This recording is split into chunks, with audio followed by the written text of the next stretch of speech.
ഇപ്പോൾ രാഷ്ട്രീയ നിരീക്ഷകൻ മാധ്യമപ്രവർത്തകൻ ശ്രീ എൻ ശ്രീകുമാർ ടെലിഫോൺ ലൈനിലുണ്ട്. ശ്രീ എൻ ശ്രീകുമാർ, പൊന്നാനി CPM-ൽ ഉണ്ടായ തർക്കങ്ങളൊക്കെ നമുക്ക് ഓർമ്മയുണ്ട്. അവിടെ നടപടി ഉണ്ടായതും പ്രതിഷേധമുണ്ടായതും ഒക്കെ സ്ഥാനാർത്ഥി ആരാവണമെന്ന കാര്യത്തിൽ പാർട്ടിക്ക് ഒരു അഭിപ്രായവും അണികൾക്ക് മറ്റൊരു അഭിപ്രായവും ഉണ്ടായ ഒരു സാഹചര്യമൊക്കെ നമുക്ക് ഓർമ്മയുണ്ട്. അപ്പോഴാണ് ഇപ്പോൾ P. നന്ദകുമാറിന് അടുത്ത ഒരു തവണ കൂടി മത്സരിക്കാൻ താല്പര്യമില്ല എന്ന വാർത്തകൾ വരുന്നത്. അങ്ങനെയെങ്കിൽ ആരാകും പൊന്നാനിയിൽ മത്സരിക്കുക? CPM-നെ സംബന്ധിച്ച് വളരെ അഭിമാന പോരാട്ടം നടക്കുന്ന ഒരു മണ്ഡലമാണ്. അവിടെ വോട്ട് ഉയർത്തുകയാണ് അവരുടെ ലക്ഷ്യം. അതേസമയം UDF-ന് എപ്പോഴും ഒരു വെല്ലുവിളിയാണ്. അവരുടെ കയ്യിലുള്ള ചുരുക്കം സീറ്റുകളിലൊന്ന്, അവർ മത്സരിക്കുന്ന ചുരുക്കം സീറ്റുകളിലൊന്നാണ് മലപ്പുറം ജില്ലയിൽ. അവിടെ പൊന്നാനി വേണമെങ്കിൽ വിജയിക്കാമെന്നൊരു തോന്നലൊക്കെ ഉണ്ട്, പക്ഷെ അത് നടന്നിട്ടുമില്ല. അങ്ങനെയെങ്കിൽ എന്താണ് പൊന്നാനിയിലെ സാധ്യതകൾ താങ്കൾ കാണുന്നത്? നോക്കൂ, നിയമസഭാ തെരഞ്ഞെടുപ്പില് ശ്രീ നന്ദകുമാറിനെ കഴിഞ്ഞ തവണ മത്സരിപ്പിക്കാൻ ശ്രമിച്ചപ്പോൾ അവിടെ ഉണ്ടായ CPM-ലുണ്ടായ കോലാഹലമൊക്കെ നമുക്കറിയാം. പക്ഷെ പാർട്ടി ഒരു തീരുമാനമെടുത്തു. ആ തീരുമാനം അംഗീകരിച്ച് പൊന്നാനി എന്ന് പറയുന്നത് വർഷങ്ങളായിട്ട് CPM-ന്റെ ആളുകൾ ജയിച്ചു വരുന്നൊരു മണ്ഡലമാണ്. എനിക്ക് തോന്നുന്നത് 2000-ന് ശേഷം അവിടെ ഏതാണ്ട് അവരുടെ കയ്യിൽ തന്നെയാണ് ആ മണ്ഡലം ഉള്ളത്. ആദ്യകാലത്ത് തന്നെ അവിടെ ഇമ്പിച്ച് ബാബയൊക്കെ ജയിച്ച ഒരു കാലം ഉണ്ടായിട്ടുണ്ട്. ഇമ്പിച്ച് ബാബ അറിയാമല്ലോ, CPM-ന്റെ ട്രാൻസ്പോർട്ട് മന്ത്രിയൊക്കെ ആയിരുന്ന മനുഷ്യൻ. അപ്പൊ അങ്ങനെ ആ പാർട്ടിക്കൊരു വളരെ വേണ്ടപ്പെട്ട ഒരു മണ്ഡലമായിട്ട് അത് മാറിയിട്ടുണ്ട്. അതുകൊണ്ടാണ് ഒരു ഘട്ടത്തില് ഈ പൊന്നാനി സഭാ മണ്ഡലം CPI-ക്കാരിൽ നിന്നും പിടിച്ചു വാങ്ങിച്ചിട്ട് CPM ഏറ്റെടുത്തത്. അന്ന് അവിടെ പൊന്നാനി മണ്ഡലത്തിലാണ് എനിക്ക് തോന്നുന്നത് പാർട്ടിയുടെ ഒരു പ്രധാന നേതാവാണ് മത്സരിച്ചിരുന്നത്. പിന്നീട് CPI-യുടെ റഹ്മത്തുള്ള എന്ന് തോന്നുന്നു. പിന്നീട് അദ്ദേഹം പാർട്ടി വിട്ട് ലീഗിലൊക്കെ ചേർന്ന ഒരു കഥയൊക്കെ ഉണ്ട്. അപ്പൊ പൊന്നാനി ഒരു CPM-നും കമ്മ്യൂണിസ്റ്റ് പാർട്ടിക്കും വേണ്ടപ്പെട്ട ഒരു മണ്ഡലമാണ് എന്നതിൽ തർക്കമൊന്നുമില്ല. ഇനിയിപ്പോ അടുത്ത തവണ ഈ നന്ദകുമാറിനെ മത്സരിപ്പിക്കുകയാണെങ്കിൽ പാർട്ടിയിൽ ഉണ്ടാകാവുന്ന ഒരു അമർഷമോ അതൃപ്തിയോ ഒക്കെ പാർട്ടി മുൻകൂട്ടി കണ്ടിട്ടുണ്ടാകും. രണ്ട് കാര്യമുണ്ട്. ഒന്നാമത്തെ കാര്യം, 2021-ലെ ഒരു സാഹചര്യം അല്ലല്ലോ ഇപ്പം കേരളത്തിലുള്ളത്. 2021-ലെ സാഹചര്യം എന്ന് വെച്ചാൽ 2016 മുതൽ ഭരിച്ച പിണറായി ഗവൺമെന്റ് 19, 20, 21 ഘട്ടത്തിലുണ്ടായ കോവിഡ്, ആ കോവിഡ് കാലത്ത് ഗവൺമെന്റ് ചെയ്ത ചില നടപടിക്രമങ്ങള്, അതിൽ ജനങ്ങൾക്കുണ്ടായ വിശ്വാസം ഒക്കെയാണ് അവരെ തുണച്ചത്. ആ ഒരു സാഹചര്യം എന്തായാലും ഇപ്പൊ ഇല്ല. അപ്പൊ അതുകൊണ്ട് പ്രത്യേകിച്ച് യുവജനങ്ങൾ കൂടുതൽ തൊഴിലില്ലാത്ത ഒരവസ്ഥയിലേക്കൊക്കെ എത്തിയ ഒരു ഘട്ടത്തില് പൊന്നാനിയിലെ CPM അവരുടെ എതിരില്ല, അതായത് പാർട്ടിക്കുള്ളിൽ തർക്കമില്ലാത്ത രീതിയിൽ ഒരു സ്ഥാനാർത്ഥി അവതരിപ്പിക്കാൻ ശ്രമിക്കും. പക്ഷെ ഇപ്പൊ നിങ്ങൾ ഈ പറയുന്ന പേരുകളൊന്നും ആണോ വരുന്നതെന്ന് എനിക്കറിയില്ല. കാരണം CPM-ന്റെ തീരുമാനം എപ്പോഴും അവര് അങ്ങനെ പാർട്ടിയുമായി ചർച്ച ചെയ്തുള്ള തീരുമാനമല്ല, പ്രാദേശിക തലത്തിലുള്ള പ്രവർത്തകരുടെ വികാരം കണക്കിലെടുത്തുകൊണ്ടുള്ള ഒരു തീരുമാനം അവർ നടപ്പാക്കാറില്ല. അവരെ സംബന്ധിച്ചിടത്തോളം ആ നിമിഷത്തിൽ ആരാണോ കിട്ടുന്നത്, സ്വന്തം സ്ഥാനാർത്ഥി ഇല്ലെങ്കിൽ മറ്റൊരു പാർട്ടിനെ വിളിച്ചുകൊണ്ട് വന്ന് സ്ഥാനാർത്ഥി ചിഹ്നം കൊടുത്ത് മത്സരിപ്പിക്കുന്ന സ്വഭാവമൊക്കെ CPM-നുണ്ട്. അവർ ജയിക്കുക എന്നുള്ളത് മാത്രമേ അവരുടെ ലക്ഷ്യമുള്ളൂ. അപ്പൊ ജയിക്കാൻ വേണ്ടി അവര് ഏതെങ്കിലും ആളുകളൊക്കെ പിടിച്ചു കൊണ്ടുപോകും. പൊന്നാനിലിപ്പം ഈ 2026-ല് ആരെയാണത് കണ്ടുവച്ചിട്ടുള്ളതെന്ന് അറിയില്ല. പാർട്ടിക്കാരനെയാണോ, പാർട്ടിക്ക് പുറത്തുനിന്നുള്ള ആളെ വേഷം കെട്ടിച്ചു കൊണ്ടുവരാനാണോ, ഇതൊന്നും പൊന്നാനിയിൽ അതിന്റെ ഒരു ആവശ്യം ഉണ്ടെന്ന് തോന്നുന്നില്ല. ഇപ്പോ MK സക്കീറുണ്ട്, TM സിദ്ദിഖുണ്ട്. വേണമെങ്കിൽ അവർക്ക് ആരെ വേണമെങ്കിൽ മത്സരിക്കാം. അവിടത്തുകാരനായ വിജയരാഘവനുണ്ട്. സ്വരാജിനെ പോലൊരു ഒരു യുവ നേതാവിനെ വേണമെങ്കിൽ കൊണ്ടുവന്ന് മത്സരിക്കാം. അവർക്ക് അങ്ങനെ ഒരു നേതാക്കളുടെ ക്ഷാമം എന്തായാലും, സ്ഥാനാർത്ഥിയുടെ ക്ഷാമം എന്തായാലും പൊന്നാനിയിൽ ഉണ്ടെന്ന് തോന്നുന്നില്ല. അല്ല, ഞാൻ പറയുന്നത് പാലക്കാട് അവർക്ക് സ്ഥാനാർത്ഥി ഇല്ലാഞ്ഞിട്ടാണോ? പാലക്കാട്ടെ സാഹചര്യം ഒക്കെ അങ്ങേക്കും അറിവുള്ളതാണ്. അവിടെ എന്താണ് അവർ പ്രയോജനപ്പെടുത്തിയത് എന്നത് അങ്ങേക്കും എനിക്കും വ്യക്തമായി അറിയാവുന്നതാണല്ലോ. അല്ല, ഞാൻ ഇതിനു മുമ്പ് അവർക്കുണ്ട് അങ്ങനെ അവർ തീരുമാനിച്ചു, അവർക്ക് നടപടി അവർ എടുത്തിട്ടുണ്ട് അങ്ങനെ. കാരണം അവരെ സംബന്ധിച്ചിടത്തോളം എന്തെങ്കിലും ഒരു തർക്ക വിഷയം പാർട്ടിക്കുള്ളിലോ എല്ലാം വരികയാണെങ്കിൽ അപ്പൊ അവര് ഒരു പുറത്തുനിന്നുള്ള ആളെ കൊണ്ടുവരും. കാരണം നമുക്കിതൊന്നും അറിയാൻ മുൻകൂട്ടി പറയാൻ പറ്റില്ലല്ലോ. ഇപ്പൊ പാലക്കാട്ടും നിലമ്പൂരും ഒക്കെ അവർ നടത്തുന്ന പരീക്ഷണങ്ങൾ അവിടെ മാത്രമല്ലല്ലോ, അവർ എറണാകുളത്ത് നടത്തില്ല പരീക്ഷണം. അവരങ്ങനെ പരീക്ഷണക്കാരെല്ലാം നടത്തുന്നത്. എറണാകുളത്ത് എന്താ സീറ്റും പണ്ട് ജയിച്ചിട്ടുള്ള ഒരു ഘട്ടം ഉണ്ടായിട്ടില്ലേ? അപ്പൊ ഞാൻ പറയുന്നത് CPM-ന്റെ സ്ഥാനാർത്ഥികളെ കുറിച്ച് നമുക്കിപ്പോ പറഞ്ഞാൽ അത് മണ്ഡലമായിരിക്കും. പക്ഷെ അവരുടെ പാർട്ടിയിലെ പൊന്നാനിയിൽ പ്രശ്നങ്ങളുള്ളൊരു ഒരു മണ്ഡലമാണ് പൊന്നാനി എന്ന് പറയുന്നത്. കാരണം പരസ്യമായിട്ട് പ്രകടനം നടത്തിയവരാണ് പൊന്നാനി ഉള്ളത് കഴിഞ്ഞ നിയമസഭാ തെരഞ്ഞെടുപ്പ് കാലത്ത്. അതൊക്കെ നമുക്ക് അറിയാവുന്ന വിഷയം, ഒരുപാട് വിഷയങ്ങൾ നമ്മൾ ചർച്ച ചെയ്ത കാര്യങ്ങളാണ്. ശ്രീ ശ്രീകുമാർ, UDF-നെ സംബന്ധിച്ച് നമുക്കറിയാം പൊന്നാനി ലോക്സഭയിൽ എത്ര വോട്ട് നൽകിയാണ് UDF സ്ഥാനാർത്ഥിയെ ലോക്സഭയിലേക്ക് അയക്കുന്നത്? 2 ലക്ഷത്തിൽ പരം വോട്ടിന്റെ ഭൂരിപക്ഷം.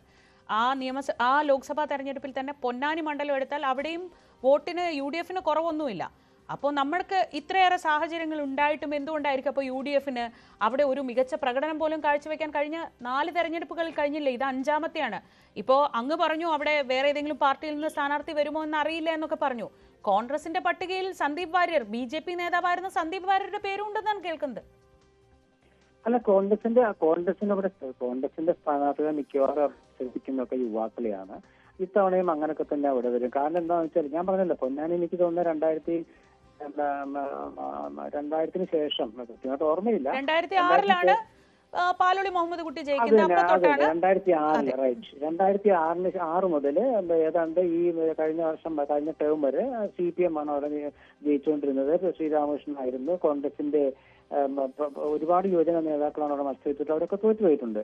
അപ്പൊ അന്നത്തെ രാഷ്ട്രീയ സാഹചര്യം മാറിയിട്ടുണ്ട്. അതുകൊണ്ട് ആ രാഷ്ട്രീയ സാഹചര്യം വെച്ചുകൊണ്ടാണ് ഞാൻ പറയുന്നത് ഇത്തവണ അവിടെ യൂത്ത് കോൺഗ്രസിന്റെ ആരെങ്കിലും ആയിരിക്കും മത്സരിക്കാനുള്ള സാധ്യത. കാരണം അവിടെ ഒരുപാട് പേര് പൊന്നാനിയിൽ ഇരിക്കുന്ന ഇപ്പൊ തന്നെ 3 പേരെങ്കിലും അവിടെ യൂത്ത് കോൺഗ്രസുമായി ബന്ധപ്പെട്ടവരുണ്ട്. അത് മാത്രമല്ല കോൺഗ്രസിന്റെ സ്ഥാനാർത്ഥികളുണ്ട്, അങ്ങനെ കോൺഗ്രസിന്റെ നേതാക്കളുണ്ട്. ഇതൊക്കെ ഉള്ള ഒരു മണ്ഡലമാണത്. അപ്പൊ അതിന് പ്രശ്നം എന്താണെന്ന് വെച്ചാൽ കോൺഗ്രസിനെ സംബന്ധിച്ചിടത്തോളം സ്ഥാനാർത്ഥി ഇല്ലാത്തൊരു ഒരു ഒരു ഒരു ഒരു വിഷയമല്ല ഇവിടെ. അവിടെ പൊന്നാനി എന്ന് പറയുന്നത് കമ്മ്യൂണിസ്റ്റ് പാർട്ടിയുടെ ഒരു പഴയകാല ചരിത്രം തൊട്ട് പൊന്നാനിയിൽ അവർക്കൊരു അടിത്തറ വളരെ ശക്തമായിട്ടുണ്ട്. അതുകൊണ്ടാണ് അവിടെ ഈ കോൺഗ്രസ് സ്ഥാനത്തിൽ എത്ര പുതുമുഖങ്ങളാണെങ്കിലും ജയിക്കാതെ പോകുന്നത്. അപ്പൊ കഴിഞ്ഞ തവണ നന്ദകുമാറിനെ സ്ഥാനാർത്ഥിയാക്കിയപ്പോൾ ഉണ്ടായ ആ ഒരു അനിശ്ചിതത്വവും അമർഷമൊക്കെ അന്ന് പാർട്ടിയിൽ പ്രശ്നം ഉണ്ടായിരുന്നെങ്കിൽ അത് പരിഹരിക്കപ്പെട്ടു. അത് ഇപ്പോഴും അവിടെ നിലനിൽക്കുന്നുണ്ടെന്നുള്ള എനിക്ക് തോന്നുന്നത്. കാരണം നിങ്ങൾ ഈ പറഞ്ഞ പേരുകളൊക്കെ തന്നെ അവിടെ അഭിപ്രായ വ്യത്യാസമുണ്ട്. ചിലർക്ക് മാത്രം ചില സ്ഥാനങ്ങൾ കൂടുതലായി എപ്പോഴും തുടർച്ചയായി കൊടുക്കുന്നു എന്നുള്ള പരാജയത്തെ ആ ഭാഗത്തുള്ളതൊക്കെ ഉണ്ട്. അതില്ലെന്ന് പറയാൻ പറ്റില്ല. അപ്പൊ അതുകൊണ്ട് അവിടെ UDF സ്ഥാനാർത്ഥി എന്ന് പറയുന്നത് കോൺഗ്രസിന്റെ മണ്ഡലമാണത്. ആ മണ്ഡലത്തില് നിങ്ങൾക്കറിയാമല്ലോ പഴയകാലത്ത് MP എന്നൊക്കെ മത്സരിച്ച് ജയിച്ചത് മണ്ഡലമാണ്. അപ്പൊ അതുകൊണ്ട് അങ്ങനെ ഒരു മണ്ഡലത്തിൽ വേണമെങ്കിൽ ജയിക്കാവുന്നതേ ഉള്ളൂ. അല്ല, ജയിക്കാൻ പറ്റാത്ത കാരണമുണ്ട്. കാരണം 2014 തെരഞ്ഞെടുപ്പ് എന്ന് വെച്ചാൽ ഒരു അറിയാമല്ലോ, 15-ന് ശേഷം 14 തെരഞ്ഞെടുപ്പ് വന്നപ്പോൾ കോൺഗ്രസിലുണ്ടായ പ്രശ്നങ്ങൾ, ഒരുപാട് വിഷയങ്ങൾ അന്ന് അവിടെ തോറ്റുപോയി. 2021 വന്നപ്പോൾ സ്ഥിതി എന്താണ്? നമ്മൾ കോവിഡ് എന്ന് പറയുമ്പോൾ അത് UDF എപ്പോഴും അത് തോറ്റതിന്റെ ന്യായീകരണം എന്നാ പറയുക. ന്യായീകരണം അല്ലത്. കാരണം കോവിഡ് നമ്മുടെ നാട്ടിലെ വോട്ടർമാരുടെ കയ്യിൽ മാസങ്ങളോളം കിട്ടിയത് കിറ്റാണ്. ഒരു കിറ്റ് കൊണ്ട് ഒരു കുടുംബത്തിന് സുന്ദരമായി ജീവിക്കാൻ പറ്റുന്ന ഒരു കാലം ഉണ്ടായിരുന്നു. അത് മറക്കരുത്. അത് കിട്ടുന്ന പറഞ്ഞാൽ ഈ കിറ്റ് രാഷ്ട്രീയം എപ്പോഴും പറയാതെ ചോദിക്കുക. അത് നിങ്ങൾ കൃത്യമായിട്ട് ഒന്ന് ആലോചിച്ച് നോക്കുക. അതായത് ഒരു കുടുംബത്തിന് ഒരു 2 മാസം കിട്ടിയാൽ ഫ്രീ ആയിട്ട് കിട്ടിയാൽ അതുകൊണ്ട് ജീവിക്കാൻ പറ്റുമായിരുന്നു. അപ്പൊ അവർ ധരിച്ചു നമുക്ക് എന്നും ഈ കിറ്റ് കിട്ടുമെന്ന് ധരിച്ചു. അങ്ങനെ ഒരു ഉറപ്പ് ഗവൺമെന്റ് കൊടുത്തു. പക്ഷെ അധികാരത്തിലേറി ആഗസ്റ്റ് മാസം ആയപ്പോഴത്തേക്കും കിറ്റ് നിർത്തിയവര്. അപ്പൊ ആ ഒരു സാഹചര്യം നമ്മൾ പറയുമ്പോൾ അത് കോൺഗ്രസ്സുകാർ അന്ന് തോറ്റതിന് ന്യായീകരണം കിറ്റാണെന്ന് ഞാനത് പൂർണ്ണമായും അംഗീകരിക്കുന്നു. ലോകത്തെവിടെയും ഒരു ക്രൈസിസ് നന്നായി മാനേജ് ചെയ്യുന്ന ഒരു ഗവൺമെന്റിന് സ്വാഭാവികമായും അടുത്ത ടേമിൽ ഒരു ആനുകൂല്യം അതിന്റെ കിട്ടുക എന്നൊക്കെ പറയുന്നത് സ്വാഭാവികമാണ്. ഇപ്പോൾ അതൊന്നും ഇല്ലല്ലോ. എന്നിട്ടും നമ്മൾ ഇപ്പുറത്ത് നിന്ന് ആലോചിക്കുമ്പോൾ ഇന്നിപ്പോൾ കോട്ടയത്ത് UDF വിശദീകരണ യോഗം നടക്കുന്നുണ്ട്. ശബരിമലയിൽ എന്തുകൊണ്ടാണ് ഇങ്ങനെ ഒരു നിലപാടെടുത്തത്, എന്താണ് അതൊക്കെ വിശ്വാസികളെ ബോധ്യപ്പെടുത്താനാണ് വിശദീകരണ യോഗം നടക്കുന്നത്. ഈ തെരഞ്ഞെടുപ്പിൽ തൊഴിലില്ലായ്മ അല്ലെങ്കിൽ മറ്റ് വികസന പ്രശ്നങ്ങൾ അതൊക്കെയാണ് ചർച്ച ചെയ്യുന്നതെന്ന്, അല്ലെങ്കിൽ തെരഞ്ഞെടുപ്പ് അടുക്കാൻ പോകുന്നതേ ഉള്ളൂ, ഇപ്പൊ തന്നെ ചർച്ച തുടങ്ങിക്കഴിഞ്ഞു. അങ്ങേക്ക് ആത്മാർത്ഥമായി തോന്നുന്നുണ്ടോ അങ്ങനെയുള്ള വിഷയങ്ങൾക്ക് അപ്പുറത്തേക്ക് ഈ വിശ്വാസം, ഭക്തി അല്ലെങ്കിൽ ഇത്തരം പ്രശ്നങ്ങളിൽ തന്നെ ചുറ്റിക്കറങ്ങുകയല്ലേ എപ്പോഴും ചെയ്യുന്നത്? നോക്കൂ ശ്രീജ, ഒരു കാര്യം മനസ്സിലാക്കൂ. കോട്ടയത്ത് നിന്ന് UDF നടക്കുന്നത് ശബരിമല വിഷയത്തില് അവിടെ ഒരു നമ്മുടെ നാട്ടില്, അതായത് ഗവൺമെന്റും പാർട്ടി CPM-ഉം ഉണ്ടാക്കിയിട്ടുള്ള ഒരു കഥയുണ്ട്. അതായത് കോൺഗ്രസിനെ ബന്ധപ്പെടുത്തിക്കൊണ്ട്, വിശ്വാസികളെ ബന്ധപ്പെടുത്തിക്കൊണ്ട് ഒരുപാട് കഥകൾ ഉണ്ടാക്കിയിട്ടുണ്ട്. ആ കഥകളുടെയൊക്കെ അടിസ്ഥാനത്തിൽ സത്യം എന്താണെന്ന് ബോധ്യപ്പെടുത്താനുള്ള ഒരു രാഷ്ട്രീയ പാർട്ടിയുടെ നീക്കത്തിന്റെ, ഒരു മുന്നണിയുടെ നീക്കത്തിന്റെ ഭാഗമാണ് അത്. ഓരോ വിഷയത്തിലും അവർ പറയും. പക്ഷെ നിങ്ങൾ ഒരു കാര്യം ശരിയായി മനസ്സിലാക്കിക്കോ, ജനകീയ വിഷയങ്ങളിൽ ശബരിമല വിഷയം പെടുന്നില്ല. മുഖ്യമായ ജനകീയ വിഷയത്തിൽ ശബരിമല വിഷയം പെടുന്നില്ല. അവിടെ ഒന്ന് തൊഴിലില്ലായ്മ, ആരോഗ്യരംഗത്തെ പ്രശ്നം, ഉന്നത വിദ്യാഭ്യാസ രംഗത്തെ പ്രശ്നം. പഴയ മലപ്പുറം അല്ലല്ലോ ശ്രീജ, മനസ്സിലാക്കും. പഴയ മലപ്പുറത്തെ പോലെയാണ് ഇപ്പോഴത്തെ അവിടുത്തെ യുവാക്കള്, യുവനിര, അവിടുത്തെ വനിതാ യുവനിരയെ കുറിച്ച് തന്നെ നിങ്ങളൊന്ന് ആലോചിച്ച് നോക്കൂ. ആരും വിശ്വാസവും ദൈവവും എപ്പോഴും വിജയിക്കണം അവിടെ തൊഴിലാ ചോദിക്കുന്നത് യുവാക്കള്. ഇവിടെ എംപ്ലോയ്മെന്റ് എക്സ്ചേഞ്ചിൽ രക്ഷയില്ല, അല്ലെങ്കിൽ പിൻവാതിൽ നിയമനം, ഇങ്ങനെ ഒരുപാട് വിഷയങ്ങളുണ്ട്. അതൊക്കെയാണ് ചർച്ചയാവുക. അപ്പൊ അതുകൊണ്ട് ആ വിഷയങ്ങൾ അവിടെ ചർച്ചയാകുമ്പോൾ നിങ്ങൾ ഒരു കാര്യം മനസ്സിലാക്കൂ, കേരളത്തിലെ ഇടതുപക്ഷ സ്വഭാവം എന്ന് പറയാൻ ഇന്ന് കോൺഗ്രസിനേ ഉള്ളൂ. ഒരു മതേതര സ്വഭാവം അവരുടെ കാണുന്നുള്ളൂ. CPM ആണോ? CPM ഇതാ ഇപ്പം അയ്യപ്പ സംഗമം നടത്തി, ഇനിയിപ്പോ ന്യൂനപക്ഷ സംഗമം നടത്തും, അതിനുശേഷം വേറെ എന്തെങ്കിലും സംഗമം നടത്തും. അവരെ സംബന്ധിച്ചിടത്തോളം വോട്ട് മാത്രം. പക്ഷെ കോൺഗ്രസിന് പേടിയുള്ളത് കൊണ്ടാണല്ലോ ഇന്നിപ്പോ ഇങ്ങനെ ഒരു, അല്ലെങ്കിൽ ഞങ്ങളുടെ നിലപാട് ഇതാണെന്ന് പ്രതിപക്ഷ നേതാവ് ഉൾപ്പെടെ വളരെ ധൈര്യത്തോടെ, വളരെ അവിടെ പോയിരുന്നെങ്കിൽ ഞങ്ങൾ അതൊക്കെ കണ്ടിരുന്ന അപഹാസ്യരായനെ എന്ന് പറയുന്ന പ്രതിപക്ഷ നേതാവിനെ കേരളത്തിന്, ഈ മതേതര കേരളത്തിന് വിശ്വാസമാണ്. പക്ഷെ ഇന്ന് ഇവിടെ ഇങ്ങനെ ഒരു വിശദീകരണ യോഗം സംഘടിപ്പിക്കേണ്ടി വരുന്നത് അതിൽ ചെറിയൊരു പേടി ഉള്ളതുകൊണ്ടല്ലേ? അല്ല, പേടിയുള്ളതുകൊണ്ടല്ല, കാര്യങ്ങൾ ബോധ്യപ്പെടുത്തുക. അതായത് NSS ജനറൽ സെക്രട്ടറിയുടെ ഒരു പ്രസ്ഥാനം വന്നല്ലോ. അതായത് സമുദായത്തിന്റെ, രണ്ട് സമുദായത്തിലെ നേതാക്കള് UDFന്റെ എന്തുകൊണ്ട് അയ്യപ്പ സംഗമം ബഹിഷ്കരിച്ചു എന്നൊരു ചോദ്യം ഉന്നയിക്കുകയാണ്. അപ്പൊ UDF ചോദിക്കാൻ 3 ചോദ്യങ്ങൾക്ക് ഉത്തരം കിട്ടിയിട്ടില്ല. അത് മാത്രമല്ല, അയ്യപ്പ സംഗമത്തിൽ എടുത്ത തീരുമാനങ്ങൾ, ആ തീരുമാനങ്ങൾ ശ്രീജയ്ക്ക് അറിയുമോ? ഇല്ല, എനിക്കറിയില്ല. എന്താ കാരണം? ഗവൺമെന്റ് ഒരു രേഖയായിട്ട് അത് പ്രസിദ്ധീകരിച്ചിട്ടില്ല. ഇന്ന തീരുമാനങ്ങൾ അവിടെ ഉണ്ടായി എന്നത് പറഞ്ഞിട്ടില്ല, പാർട്ടി പറഞ്ഞിട്ടില്ല. ഒരു കാര്യം ആലോചിച്ചു, പാർട്ടിയുടെ മുഖപത്രത്തിലെ അയ്യപ്പ സംഗമം നടന്ന ശേഷം ആ സംഗമം വിജയമായിരുന്നു എന്നവർ അവകാശപ്പെടുമ്പോൾ എന്തുകൊണ്ടൊരു ലേഖനം എഴുതിയില്ല? എന്തുകൊണ്ട് മുഖപ്രസംഗം എഴുതിയില്ല? നിസ്സാര കാര്യമാണ് ആയിട്ട് തോന്നുന്നു നിങ്ങൾക്കത്. പക്ഷെ ഒരു അയ്യപ്പ സംഗമം നടത്തിയ ശേഷം മുഖപ്രസംഗം എഴുതില്ല പാർട്ടി. ഇങ്ങനെ കാര്യങ്ങൾ അവിടെ തീരുമാനിച്ചു. അവരെന്താ തീരുമാനിച്ചത്? 18 പേരടങ്ങിയ ഒരു സംഘം എന്നാണ് ഞാൻ കേട്ടത്. 18 പേര്, എനിക്ക് 18 എന്നൊക്കെ പറയുന്നത് 18 അമ്പതി ഉദ്ദേശിച്ചിട്ടാണോ? അതൊക്കെ ഉണ്ട് പിന്നില്. അപ്പൊ അങ്ങനെയൊക്കെ പറഞ്ഞ് ചുമ്മാ ഈ ജനങ്ങൾക്കിടയിൽ ഞങ്ങൾ വിശ്വാസികൾക്കൊപ്പമാണ് എന്തൊക്കെയാണ് പറഞ്ഞുകൊണ്ടിരിക്കുമ്പോൾ ഇതാണ് സത്യാവസ്ഥ. എന്തുകൊണ്ട് UDF പോയില്ല?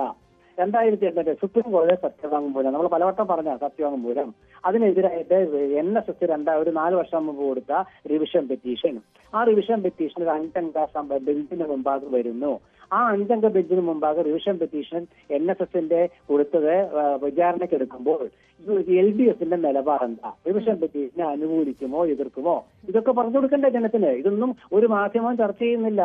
അതുകൊണ്ട് ജനങ്ങൾക്കിടയിലേക്ക് ഇറങ്ങുന്നില്ല. സോഷ്യൽ മീഡിയ എത്ര പേരുണ്ട് നമ്മുടെ നാട്ടില്? ഒരു വിഭാഗം വോട്ടർമാര് സോഷ്യൽ മീഡിയയായിട്ട് ബന്ധമില്ല. ബന്ധമുള്ളത് യുവനിരകളാണ്. അപ്പൊ യുവനിരയുമായിട്ട് ബന്ധപ്പെട്ട വിഷയങ്ങള് വേറെ തൊഴിലില്ലായ്മയും കാര്യങ്ങളൊക്കെയാണ്. അപ്പൊ എല്ലാ കാര്യങ്ങളും വിശദമാക്കണമെങ്കിൽ 2 തരത്തിലുള്ള പ്രചാരണം വേണം. ഒന്ന് സോഷ്യൽ മീഡിയയിലൂടെ, ഒന്ന് സാധാരണ നമ്മൾ പ്രായോഗിക രാഷ്ട്രീയ നേതാക്കൾ ചെയ്യുന്ന പോലെ കോർണർ മീറ്റിങ്ങുകളിലൂടെ. അത് രണ്ടും UDF ചെയ്യും. അതിന്റെ ഭാഗമാണത്. അപ്പൊ അതിന് കൃത്യമായിട്ട് പറയും അയ്യപ്പ സംഗമത്തിൽ പങ്കെടുക്കാതിരുന്ന എന്തുകൊണ്ട്. ചെല്ലുന്നുണ്ട് അവിടെ പോയിട്ട് അഭിപ്രായം പറയായിരുന്നില്ലെന്ന് ചോദിക്കും. കാരണം അഭിപ്രായം പറഞ്ഞാൽ ആ അഭിപ്രായം പറഞ്ഞതേ ഉണ്ടാവുള്ളൂ, നടപടി എടുക്കില്ല. കാരണം ഇത്രയും കാലം 9 വർഷമായിട്ട് ഒരു അയ്യപ്പ സന്നിധിയിലേക്ക് യുവതികളെ പ്രവേശിപ്പിക്കുന്നില്ല എന്നുള്ളതാണ് NSS പണ്ട് പറയുന്നത്. ശരിയാണ്, അവർ പ്രവേശിപ്പിക്കുന്നില്ല. പക്ഷെ അവർ പ്രവേശിപ്പിക്കുന്നില്ല എന്ന് പറയുമ്പോൾ പാർട്ടി 2 അഭിപ്രായമുണ്ട്. ഗോവിന്ദ മാഷ് എന്താ പറഞ്ഞത്? അത് കഴിഞ്ഞ അധ്യായം. മുൻ മന്ത്രി കടകംപള്ളി സുരേന്ദ്രൻ, ദേവസ്വം മന്ത്രി, മുൻ മന്ത്രി എന്താ പറഞ്ഞത്? അത് അടഞ്ഞ അധ്യായം. അപ്പൊ കഴിഞ്ഞ അധ്യായം അടഞ്ഞ അധ്യായം തമ്മിൽ അവിടെ വ്യത്യാസമുണ്ട്. കഴിഞ്ഞ അധ്യായം എന്ന് പറയുമ്പോൾ ഇനി വേണം തുറക്കാം, അറിഞ്ഞ അധ്യായം പറഞ്ഞാൽ തുറക്കാൻ പറ്റില്ല. അപ്പൊ ഇങ്ങനെ CPM ഉണ്ടാക്കുന്ന ആശയക്കുഴപ്പം എല്ലാം ജനങ്ങൾ കൊടുക്കണം. അത് കോട്ടയത്ത് നിന്ന് എന്താ തുടങ്ങാൻ കാരണം എന്താ വെച്ചാൽ അത് പമ്പയിൽ എന്തുകൊണ്ടാണ് അയ്യപ്പ സംഗമം നടത്തിയത്, എറണാകുളത്ത് നടത്താതെ എന്നൊരു ചോദ്യം ചോദിക്കുന്നില്ലേ?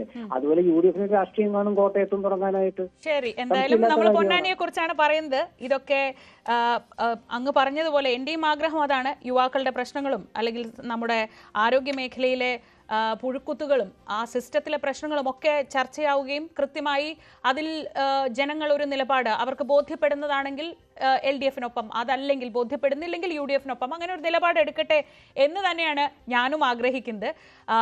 ഇന്നിപ്പോൾ കോട്ടയത്ത് ഈ യോഗം നടക്കുന്നുമുണ്ട്. പൊന്നാനിയിലെ കാര്യം പറയുമ്പോഴാണെങ്കിലും അത് പറഞ്ഞു എന്നേ ഉള്ളൂ. വളരെ നന്ദി ശ്രീ N. ശ്രീകുമാർ. അനുമോദ